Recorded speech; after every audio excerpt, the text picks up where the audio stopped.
Les Négresses Vertes, ça fait longtemps qu'on les entend et ça n'est pas fini parce que s'il y a bien un groupe qui court les festivals, c'est celui-ci. Il fait vraiment partie des Ça va, groupes. Fred ? Tout va bien et vous, Laurence. Ouais, Mais impeccable. c'est vrai qu'il y a peu de chansons qu'on entend à la radio et dont on sait que c'est l'été. Vous avez Le Sud de Nino Ferrer et vous avez voilà l'été des Négresses Et Vertes. qu'on entend chaque année, Voilà, régulièrement. et ça revient Et ça n'a pas comme un pris marronnier. une ride, mon cher Fred. Ça n'a pas pris une ride. Et franchement, qui aurait pu croire que ce groupe, qui venait vraiment du mouvement rock alternatif, c'était vraiment des Et anciens du gros punks. du roi.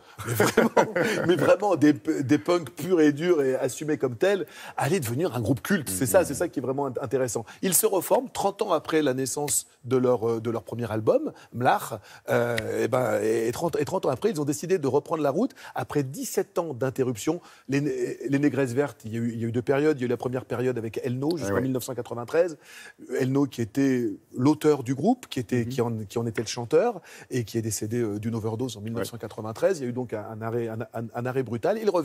Ils reviennent, je vous le disais, ça fait partie des artistes les plus programmés en festival cet été. En même temps, ils n'avaient pas franchement arrêté de s'intéresser à la musique. Ils continuaient, chacun séparément, ils se parlaient, ils se voyaient. Et puis, il y a eu Stéphane Mélino qui a décidé de reprendre ça en main et de repartir sur les routes. Ils étaient à Saint-Quentin, dans le Nord, il y a la semaine dernière. Et vous savez quoi ? On y était aussi. Ça tombe bien, on y va.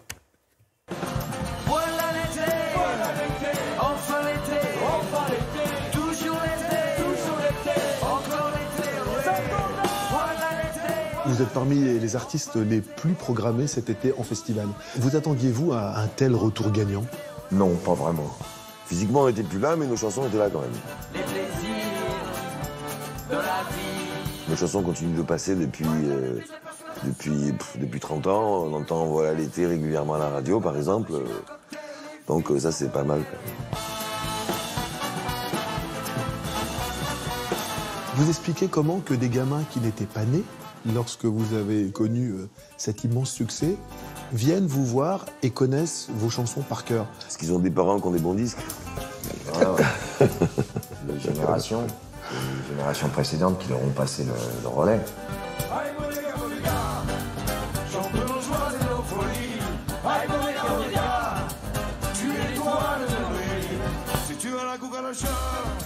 Moi, je crois que c'est aussi un côté...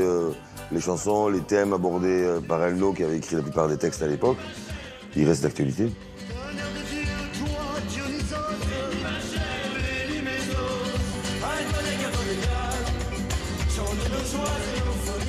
Vous avez toujours été très célébré et très célèbre à l'étranger. Qu'est-ce qui fait, selon vous, qu'un public étranger a pu adhérer à ce point-là à votre musique ? L'idée qu'on en a, c'est qu'on a une image... Paris, la France, l'accordéon, la chanson, etc., les dégaines, machin.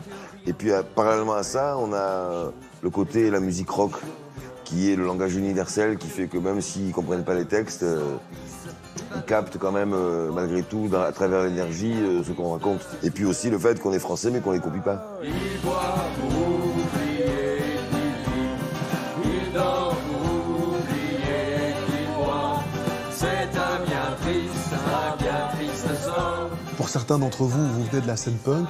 Aujourd'hui, vous retrouvez groupe culte. Qu'est-ce que ça vous inspire ? Mais on se dit pas ça, nous, en fait.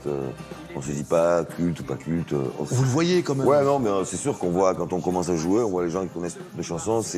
Pour des musiciens, c'est inespéré de vivre un truc comme ça.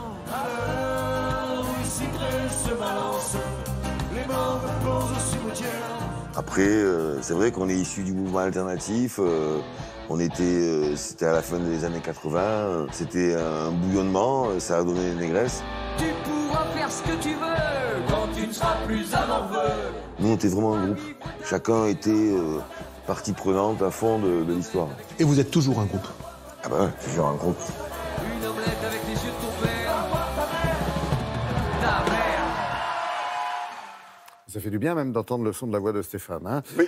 Négresses Vertes, anecdote que tout le monde ne connaît pas, la création du nom, l'origine de ce nom. Alors, la légende veut qu'ils étaient un soir un tout petit peu pris dans des vapeurs d'alcool et qu'un cafetier un petit peu réactionnaire, en les voyant avec leurs crêtes, ils avaient les cheveux verts, ils étaient punk. Ah oui. Et il dit, foutez-moi, c'est des graisses vertes dehors. Voilà. Et Elno a trouvé le mot embrumé comme il était. Il a quand même capté ce mot et il en a fait la chanson que l'on connaît. Et puis c'est devenu Et il avait bien le nom raison. du groupe. Voilà. Merci beaucoup.